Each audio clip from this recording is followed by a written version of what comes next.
Hola a todos, somos Ana Ortiz El Sarbuc y Clara Bastidas Bombiela. Bienvenidos a Teológicamente Prácticas, un espacio de conversaciones relevantes sobre la vida cristiana desde una perspectiva bíblica. La teología no es algo reservado solo para estudiosos o pastores. Es una herramienta disponible y necesaria para ti en cualquier etapa en la que te encuentres. En Teológicamente Prácticas conversamos y examinamos todo a la luz de las Escrituras, reteniendo lo bueno y desechando lo malo. Bienvenidas a Teológicamente Prácticas.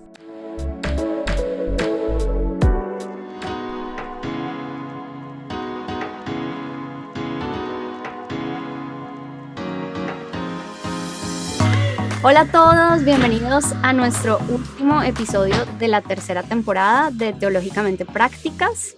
Hoy, lamentablemente, Clary no nos acompaña porque ya empezó su licencia de maternidad. Gloria a Dios por eso, aunque me hace mucha falta.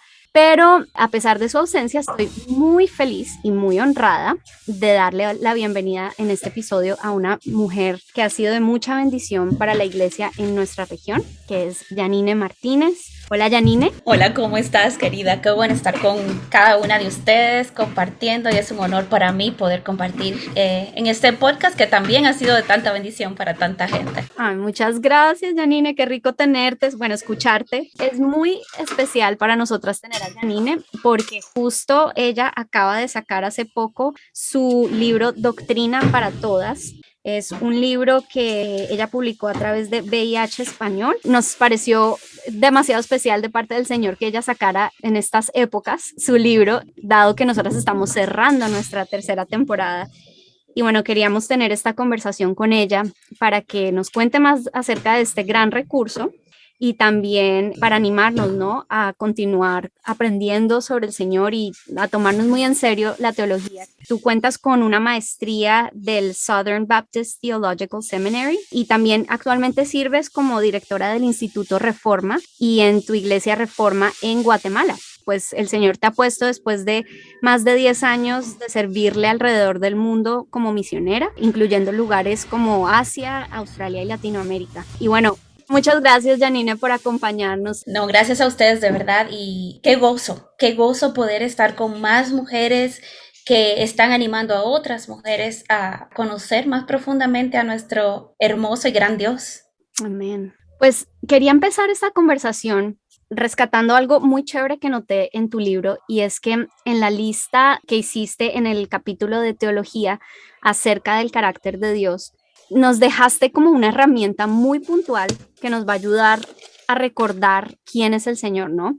Mi pregunta para ti es, a veces estas ideas son un poco intelectuales, ¿no? Como que lo sabemos porque están allí en la palabra, pero nos cuesta a veces creerlas. ¿Cómo podemos pasar de ese conocimiento, entre comillas, intelectual, a realmente tener fe de que esa es la realidad? Yo creo que es una excelente pregunta. Yo creo que en nuestra generación estamos acostumbrados a recibir cosas tipo microondas, o sea, que todo sea rápido e instantáneo. Como dime 3 pasos para estudiar tu Biblia. Sí, podemos tener 3 pasos, pero para estudiarla tienes que pasar un montón de tiempo y no es tan fácil. Esa es la realidad.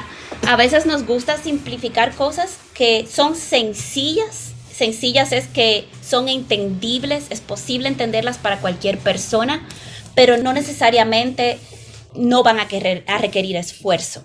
Entonces, conocer a Dios de esta manera implica a nosotros primero hacer una evaluación de no solamente qué he creído acerca de Dios, porque yo estoy segura que este pequeño párrafo, creo que te refieres al párrafo que está en la página 45. Sí, exacto. Sí, este párrafo, muchas de nosotras lo vamos a leer y vamos a decir, sí, eso estoy de acuerdo, pero cuando yo voy dentro de cada uno de esos atributos y de las circunstancias, si veo el contexto en el cual Dios estaba revelando qué estaba ocurriendo en la vida del pueblo de Dios y lo comparo a algo que yo pueda estar atravesando hoy, voy a encontrarme probablemente con dudas en mi corazón, con algunas de estas cosas que yo veo, que yo entiendo en mi mente que Dios es, pero no necesariamente en aplicación. Entonces, por ejemplo, un ejemplo que me gusta utilizar es el señorío de Cristo. Yo digo que todos los problemas de discipulado se reducen, y creo que mencionó eso en unos capítulos más adelante, se resumen a un problema de señorío. Entonces, cuando entramos en discusiones de la vida diaria, en una iglesia, hablando con mujeres jóvenes o con mujeres en la generación en la cual estamos, en las que dicen, mi sexualidad es mi decisión, o sea, lo que yo hago en privado es mi problema. No, porque según 1 Corintios 6:20, tú fuiste comprado por precio. Entonces debes de glorificar a Dios en tu cuerpo y con tu espíritu. Entonces tu cuerpo le pertenece a Dios. Entonces tú no puedes decidir cómo usar tu cuerpo.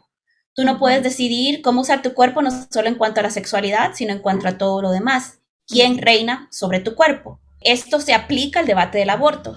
¿Quién es Señor? Y Dios es Señor de todo. Y eso lo vemos aquí. Cuando dice aquí su nombre es el Señor, eso es quien Él es. Eso no es un estado que nosotros le damos. Ya sea que nosotros reconozcamos su señorío o no en nuestra vida, Él es Señor. Ya sea que el inconverso o el que no cree en Dios todavía lo reconozca o no, Él es Señor. O sea, nuestra opinión no cambia quien Él es. Y cuando pensamos en estas cosas, entonces vemos a Dios más grande de lo que tal vez en este momento o en esta circunstancia en mi vida le he visto. Entonces, hay dos cosas importantes para resumir. Uno es evaluar lo que yo he creído, no solo evaluar la proclamación de lo que estoy diciendo, Dios es Dios. Okay. ¿Qué implica eso en la vida de Yanine? ¿Cómo Dios es Señor en su trabajo? ¿Cómo Dios es Señor en su familia? ¿Cómo Dios es Señor en su matrimonio? ¿Cómo Dios es Señor en su carácter, en sus decisiones, en las decisiones de Yanine, en las perspectivas de Yanine, en las opiniones de Yanine? Cuando yo veo que mis opiniones contradicen las opiniones de Dios en su palabra, la opinión de quién gana. Y entonces ahí nos damos cuenta de que a veces estamos como Job, que de oídas le hemos oído, pero necesitamos un verdadero encuentro en nuestra realidad, en nuestras situaciones, en nuestro interior, con quién es Dios y responder adecuadamente a eso. Entonces está el asunto de evaluar profundamente y está el aspecto de aplicar a mi vida eso que yo he conocido acerca de Dios. Justo en la página junto a donde está esta lista, tú escribiste lo siguiente y quiero leerlo porque me parece que también resume muy bien lo que acabas de decir. Dices, la Biblia nos llama a reconocer y reflexionar sobre quién es Dios. Pero reconocerlo no es solo decirlo, sino también sentir el peso de las verdades que Él ha revelado de sí mismo y responder en cada área de la vida a su revelación. Cada decisión del creyente debe ser coherente con lo que Dios ha revelado de sí mismo. Y me encantó porque yo creo que a veces consideramos que solamente porque vamos a la iglesia o quizás hemos crecido en una iglesia, yendo a una iglesia, entonces entendemos quién es Dios y no nos sentamos, como decías tú, a evaluar realmente qué es lo que está pasando en nuestras vidas y si efectivamente nuestras vidas están siendo cambiadas y transformadas por quien el Señor se ha revelado ser a través de su palabra. Pero tú nos llamas aquí a la reflexión de pensar qué tan coherente es nuestra vida con respecto de lo que decimos creer y yo creo que ese ejercicio, sea que llevemos un año conociendo al Señor o 30 o 40 años, es un ejercicio que debemos hacernos constantemente, ¿no? Como decía David, examinan nuestro corazón, Señor. Así que me encantó eso. Y también me encantó, ya pasando al siguiente capítulo sobre Cristología, una sección en donde hablabas de que como creyentes no estamos solo para vivir como niñas buenas o mujeres morales, sino que estamos hechas con propósito para que nuestra vida traiga gloria a Cristo. Y esto me encantó porque quizás al principio es chocante, ¿no? Como leer, como así que no estamos llamadas a ser niñas buenas o mujeres morales. De por sí eso no está mal, sino es ese enfoque en limitar lo que el Señor puede hacer en nuestras vidas a un comportamiento externo, ¿no? Así es. Y luego tú dices que la única forma de traer gloria a Cristo es imitándolo a Él.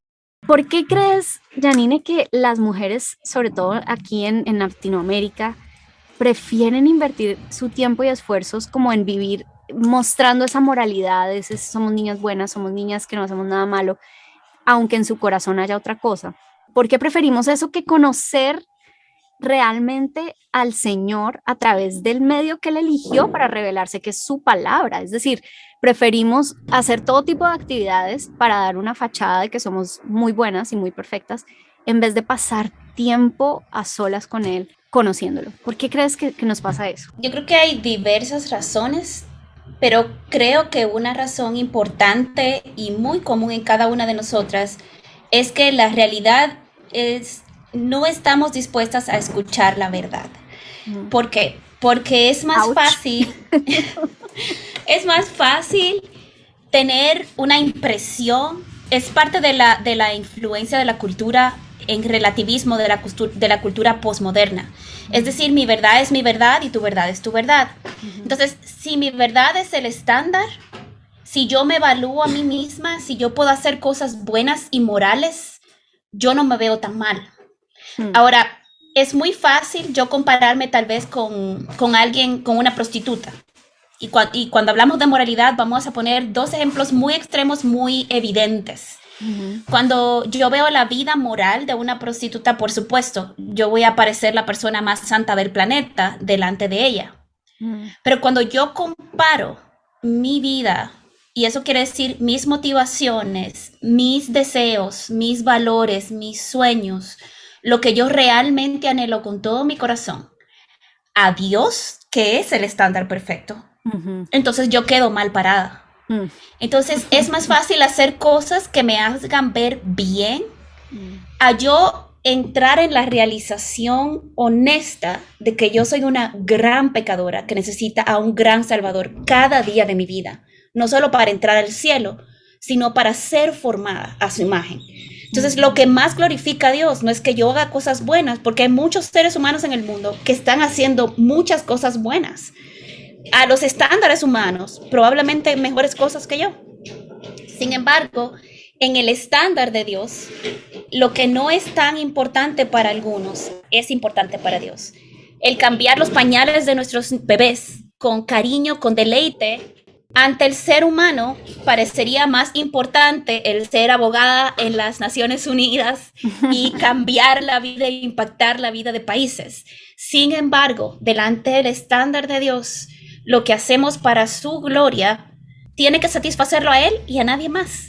No a la fama humana, no al dinero humano, no lo que el ser humano tiene como un valor importante. Entonces, cuando yo me comparo al estándar de Cristo y yo veo que yo quedo corta, es más fácil hacer cosas morales que realmente verme tal y como soy. Entonces, Dios siempre le da prevalencia al ser que al hacer. Amén. Y es que es bien impactante cómo se nos facilita, como tú dices, contrastarnos con el peor de los peores pecados. Un poco lo que decía Jesús, ¿no? Como nos encanta ver lo que hay en el ojo de nuestro prójimo, pero no vemos lo que hay en el nuestro, porque es demasiado evidente que nuestro estándar nunca le va a dar la talla al Señor. Pero pues al mismo tiempo yo veo también, Janine, y no sé si tú lo ves también, que precisamente por esta cultura posmoderna donde se centra la idea de la felicidad y la plenitud en que tú defines cuál es tu verdad y tu perspectiva de lo que te llena y te hace feliz, como esta falsa idea de que la santidad no nos llena, no nos hace plenas, es como lo contrario a la felicidad. Así es. Y yo creo que el secreto de deleitarnos en el Señor es entender que nuestro pecado, que solo Él puede limpiar, reconocerlo y arrepentirnos para buscar ser más como Él, es lo que realmente nos trae gozo y felicidad. Pero lamentablemente estamos bombardeados constantemente con mentiras acerca de que la santidad es una idea, no sé, del medioevo, de las cruzadas, es tan anticuado, que además es una mentira, ¿no? Porque claramente antes de las cruzadas y antes del medioevo existieron las culturas paganas que hacían todo tipo de atrocidades que si no hubiera sido por el cristianismo seguiríamos literalmente matando a los bebés en el fuego, como pasaba con Locke y todas esas cosas. Pero el punto es que es interesante ver que nos hace falta tener fe en que lo que dice la palabra de Dios acerca de la santidad es cierto, ¿no? Así es. Nos quedamos cortos. Así es. Moviéndonos un poco más a lo largo de tu libro, también incluiste una sección sobre el estudio del Espíritu Santo, neumatología, y hablabas de la llenura del Espíritu Santo. Y me gustó que hablaste de que no es un concepto que se refiera únicamente a nuestra misión, es decir, que no solo somos llenos del Espíritu Santo para hacer algo para Dios, es más que eso. A la luz de todo el consejo de la palabra de Dios, ¿qué es esa llenura? Y cómo esa llenura del Espíritu Santo es algo que tú en el libro contabas que venías un poco como de un trasfondo donde había un énfasis quizás poco sano, pero aprender adecuadamente sobre qué significa su llenura, yo creo que también tuvo un impacto en tu propio ministerio, ¿no? Cuéntanos más acerca de esto, por favor. Sí, yo creo que muchos creyentes han visto la llenura del Espíritu Santo como poder para exhibir algo.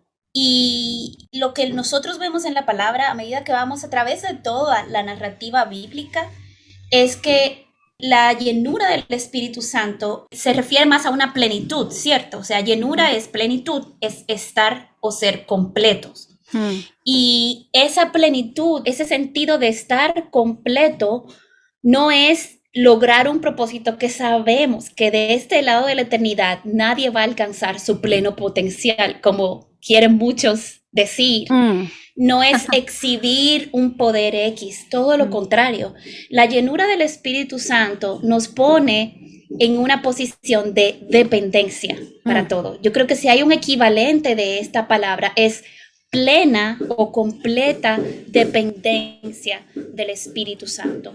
¿Qué quiere decir eso? Que yo, para luchar contra el pecado que está dentro de mí, con lo que el libro de Santiago llama la concupiscencia, nuestra concupiscencia, yo dependo del Espíritu Santo. Yo no trato de hacerlo en mis fuerzas, yo no trato de hacerlo con moralidad, sino que esa batalla espiritual dentro de mí, yo la lucho en dependencia al Espíritu Santo, porque yo sola, en mis propias fuerzas, no puedo. Así es. Llenura del Espíritu Santo implica que cuando yo predico el Evangelio, yo no lo hago porque yo voy a manipular las emociones de las personas o los voy a empujar fuera del infierno con culpabilidad y miedo. Porque la realidad es que eso no funciona realmente, eso no mantiene a nadie en los caminos del Señor. Le puede dar el miedo para pasar al frente al altar y hacer una oración, sí, pero no necesariamente va a crear un cristiano genuino. Eso lo hace el Espíritu Santo trabajando en el corazón de la persona.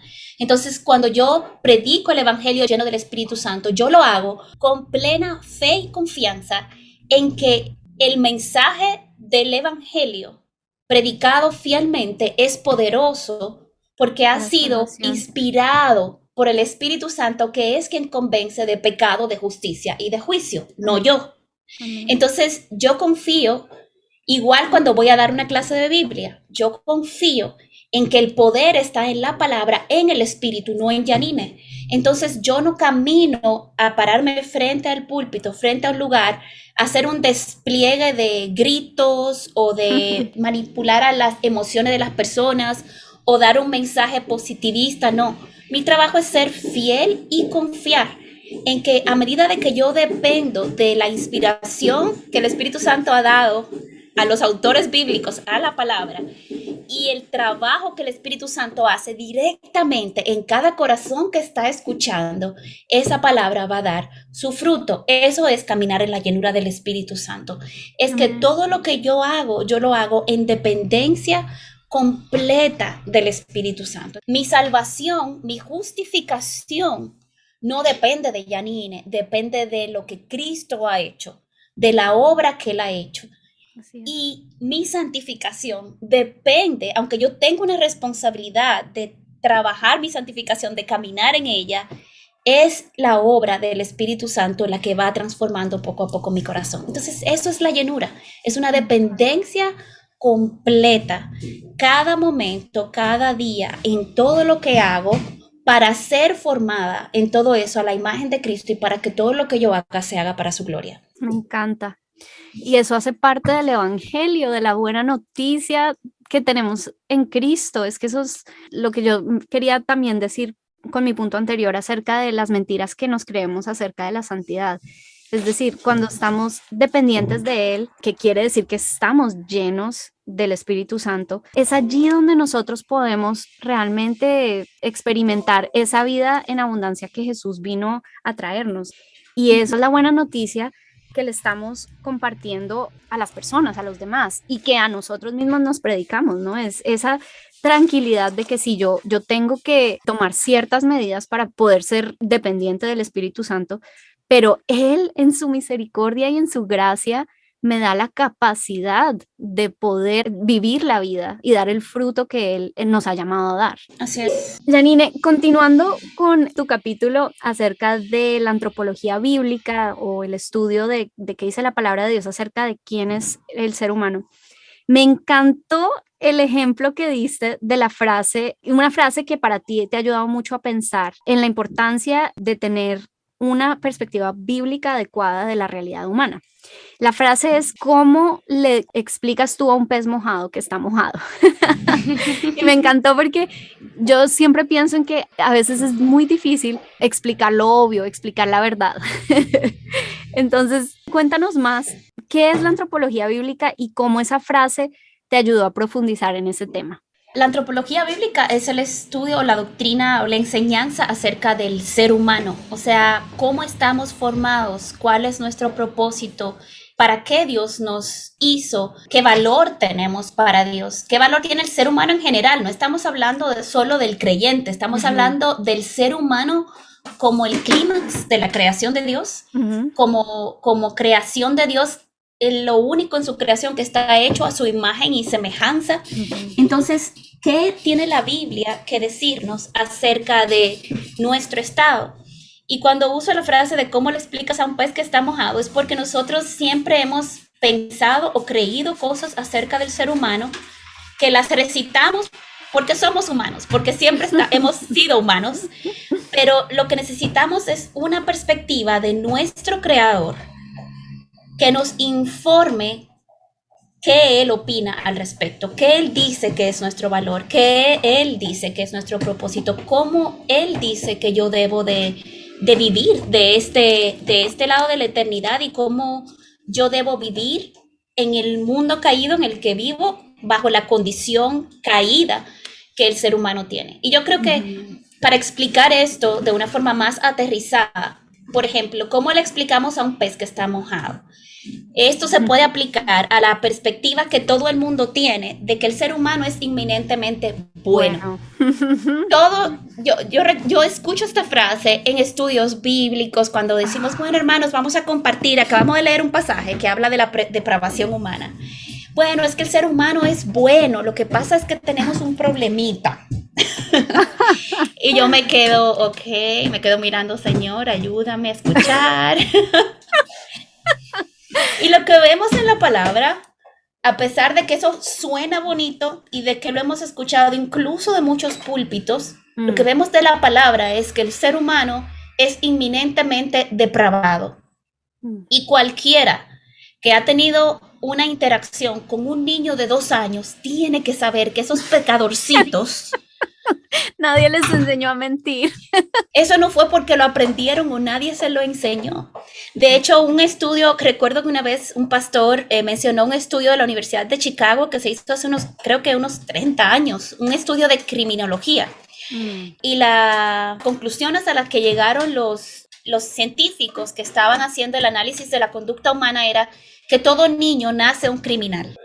Wow. Todo niño nace un criminal hasta que es educado y puesto en un ambiente en donde eso es sacado de ellos. Y yo creo que eso simplemente vino a confirmar algo que la Biblia dijo hace miles de años.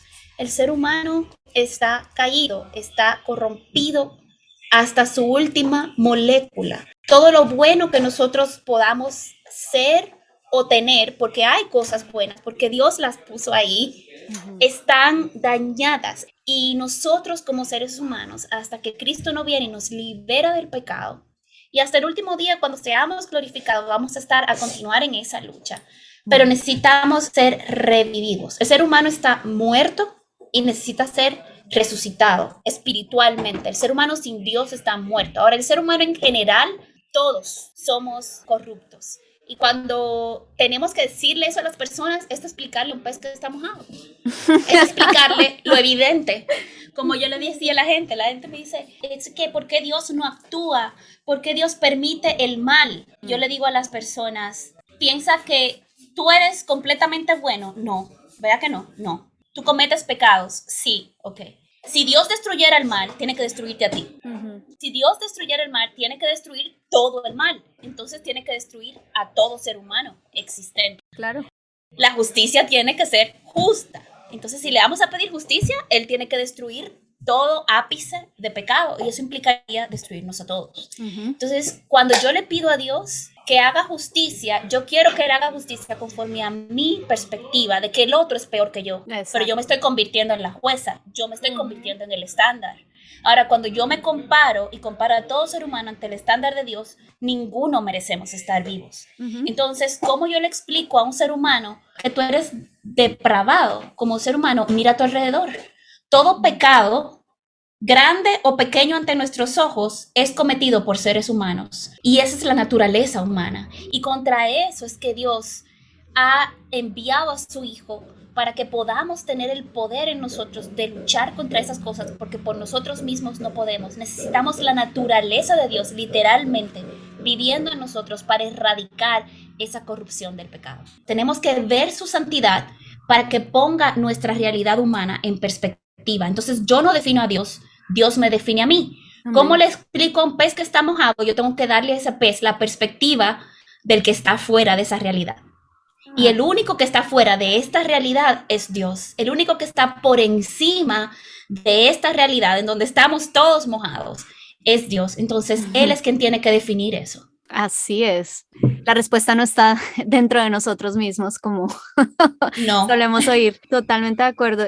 Justamente esa mentira de que nuestro pecado no es tan grave porque, como decías tú al principio, nos comparamos con el peor de los pecados. Es algo que Satanás ha usado con la posmodernidad para alejarnos del evangelio, porque si no somos capaces de entender la magnitud de nuestro pecado, no podemos humillarnos delante de Dios, arrepentirnos de nuestros pecados y aceptar a Jesús como la solución de esos pecados. Bueno, cambiando un poco de tema y pasando un poco más a otro capítulo de tu libro, también justamente porque estuvimos hablando en esta temporada de las diferentes posiciones soteriológicas y estuvimos conversando con Clara acerca de algunos principios para tener conversaciones constructivas entre hermanos en la fe acerca de este tema, ¿no? De cómo funciona la salvación. Me encantó una frase que incluiste hacia el final del capítulo de Eclesiología. En ese capítulo estuviste hablando de qué pasará cuando lleguemos a la presencia del Señor, que además me encanta porque, o sea, vamos a llegar y creo que lo último que vamos a pensar es quién ganó, ¿no?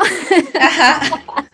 ¿Quién estaba en lo correcto? ¿Quién estaba en lo correcto? Y tú dices en tu libro, nuestro enfoque no será pelearnos unos con otros por lo que consideramos fidelidad bíblica. Es completamente cierto, vamos a llegar a sentir por fin la plenitud de lo que es realmente bueno, que es estar cara a cara con el Señor, ¿no? Y bueno, en nuestras posiciones soteriológicas quizás tenemos diferencias, pero me encantó mucho esta frase porque tú haces, y por supuesto por tu experiencia como misionera, yo creo que haces una muy buena lección de que estos temas pues secundarios no deben crear divisiones en la iglesia cuando estamos hablando del servicio, ¿no? al Señor. ¿Podrías contarnos cómo la unidad en el Espíritu te ha permitido trabajar junto a otros hermanos en la fe que quizás no comparten esa misma posición soteriológica que tú tienes? Yo creo que la respuesta de esto es la respuesta para todo. Y es algo que tengo años luchando y aún no lo he alcanzado, como dice Pablo. Y es humildad. Es humildad, es reconocer que por más que yo estudie teología, por más que yo profundice en mi Biblia, yo no soy inerrante.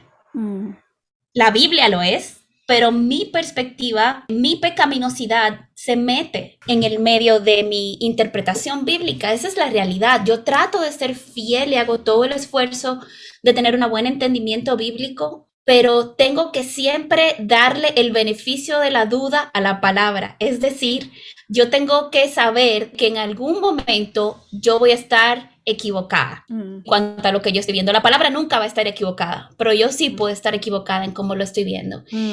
E independientemente de eso, es saber que el hecho de que mi hermano tenga una lectura distinta de, como digo, de asuntos secundarios, no estamos hablando de asuntos primarios bíblicos como cristología, teología propia, de quién es Dios, pero sí de, por ejemplo, de soteriología, no hace el que yo tenga la razón.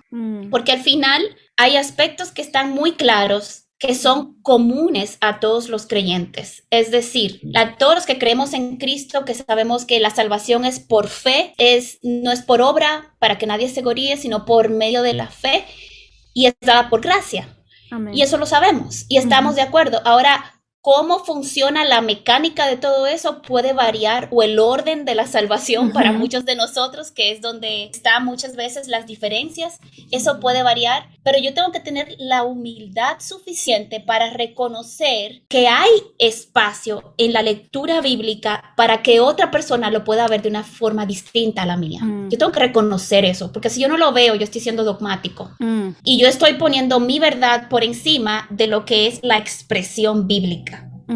Eso quiere decir que cuando la Biblia dice predestinó, tú puedes entender que la predestinación funciona de una forma, y yo estoy entendiendo que funciona de otra, basada en otros versículos, pero la forma en que tú lo estás viendo no es imposible bíblicamente.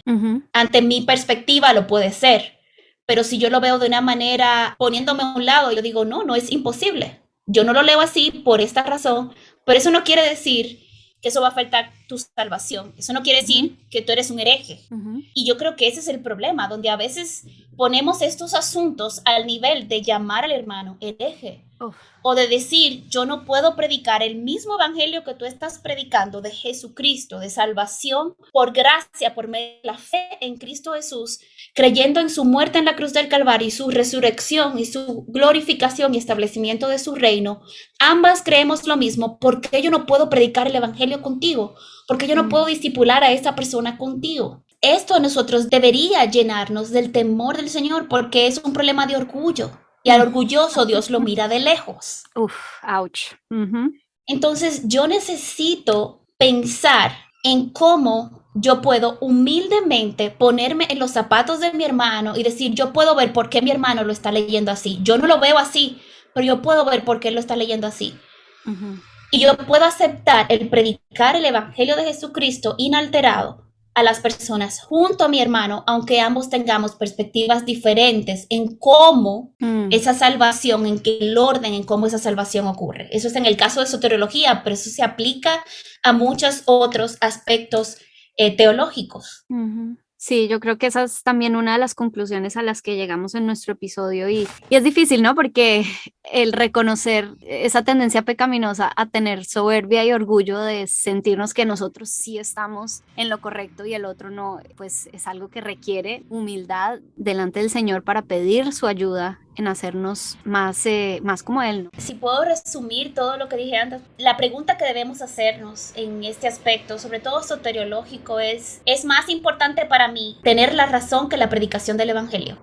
Porque buenísimo. El evangelio verdadero, inalterado, está en la Biblia. O sea, yo podría solo leerle versículos bíblicos a la gente y explicarle un poquito en qué funciona y no desviarnos en asuntos soteriológicos, en posiciones soteriológicas distintas. Sí. Entonces la pregunta es, ¿amo yo más tener la razón que predicar el evangelio? Amén. Entonces ahí tenemos un problema de obediencia y señorío, porque estamos entonces desobedeciendo el mandato que Cristo nos dejó de ir por todo el mundo y predicar el evangelio a toda criatura. Janine, ha sido muy chévere tener esta conversación. Nos quedan unos cuantos minutos y quería hacerte unas preguntas más acerca del libro o de tu experiencia escribiendo el libro.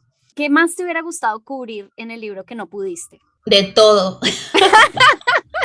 Me hubiera encantado poder ampliar más en cada uno de los capítulos. Me hubiera gustado tener ciertos capítulos separados. Por ejemplo, el capítulo de soteriología me hubiera gustado separarlo de amartiología, que es la doctrina del pecado, y tener 2 capítulos separados para esto, pero no era posible. El capítulo de teología propia, de hecho, el subtítulo que tiene el párrafo de la página 45 que mencionaste al principio, ese subtítulo que se llama Este es nuestro Dios, para mí, yo anhelaría escribir solo un libro de este tema. Sí, escríbelo. Y titularlo así, Este es nuestro Dios. Es como que, este es mi Dios, conócelo así, y cómo eso se implica en nuestra vida. Y Jen Wilkin escribió un libro similar, se llama None Like Him, donde ella habla de los atributos de Dios. Creo que es excelente. Sí. Que podemos ver, pero yo creo que nunca nos deberíamos cansar de este tema de los atributos de Dios. Y yo creo que Si pudiera haber incluido una parte más larga o más específica, hubiera sido ampliar algunos de estos capítulos. El de eclesiología, definitivamente, mi editor me hizo cortarlo a 1/3. Yo tenía escrito el triple en ese capítulo, porque me apasiona la iglesia de Cristo, me apasiona no solo el tema de la iglesia, sino servir a la iglesia. Y en la misma magnitud me duele ver el estatus de la iglesia en Latinoamérica, ver abusos dentro de la iglesia, ver tantas malas interpretaciones que tienen a nuestros hermanos, a muchos hermanos, básicamente esclavizados bajo falsas premisas bíblicas. Sí. Entonces, me hubiera encantado poder ampliar más en el capítulo de eclesiología. Bueno, pues cuando saques los siguientes libros nos avisas para volver a entrevistarte, porque nada más ese de los atributos de Dios, me encantaría leerlo.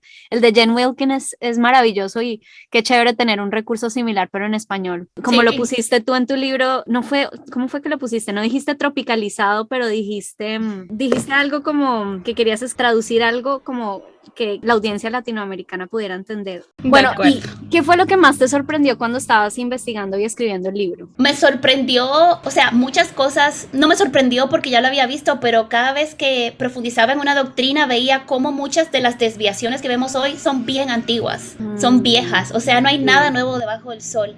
Y muchas de las malas interpretaciones, o sea, cosas que sí son herejías y son limítrofes con el error, vamos a decirlo de esa manera.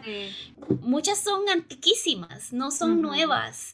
Y simplemente es el desconocimiento de doctrina, el desconocimiento de historia de la iglesia, de que son cosas con las que la iglesia luchó y aclaró en su momento. Y nuevamente estamos cayendo en eso y que hoy en día las oímos y decimos es una revelación nueva, es una revelación fresca y es una revelación que es una herejía. Sí. Que no es revelación, pero que esa persona la hace sonar como que ellos son los descubridores del agua tibia, como decimos en Dominicana. Sí, yo creo que eso es una de las cosas que no deja de sorprenderme y que me continuó impactando a medida que iba investigando para el libro. Buenísimo. Nosotros también tocamos un poquito de esa historia de la iglesia para hablar de algunas cosas que además nos animan, ¿no? Como creyentes, porque a veces uno se puede sentir como abrumado por la cantidad de mentiras y doctrinas horrorosas que entran a la iglesia, pero cuando vemos hacia atrás y vemos que no, esto no es nada nuevo y en el pasado la iglesia superó estas cosas, pues nos anima, ¿no? A pensar que es tan cierto lo que dice la palabra de Dios que las puertas del infierno no prevalecerán contra su iglesia. Así que es muy cierto, estudiar la historia de la iglesia es supremamente importante. Bueno, para finalizar, ¿cuál fue el capítulo más difícil de escribir y cuál fue tu favorito? Yo creo que el más difícil de escribir definitivamente fue el de soteriología, porque hay un tema soteriológico que pueden escribirse libros completos y que tuve que resumir como en un párrafo o menos. Que es el tema de la unión con Cristo, las implicaciones de nuestra unión en Cristo. Y yo creo que mucho de lo que no entendemos como creyentes en cuanto a nuestra salvación, no lo entendemos porque no hemos entendido qué tan profunda es y las implicaciones de nuestra unión con Cristo. Entonces, eso fue muy difícil tener que resumirlo porque, de hecho, en el seminario yo escribí un paper donde resumí todo lo que es esa doctrina en 15 páginas de paper. Solo ese tema, entonces lo hubiera querido incluir todo en el libro, pero es otra de esas cosas que tal vez un día se pueda convertir en un libro. Eso fue lo más difícil y definitivamente el que más disfruté y lloré al mismo tiempo en el de eclesiología, como acabo de mencionar. Qué espectacular.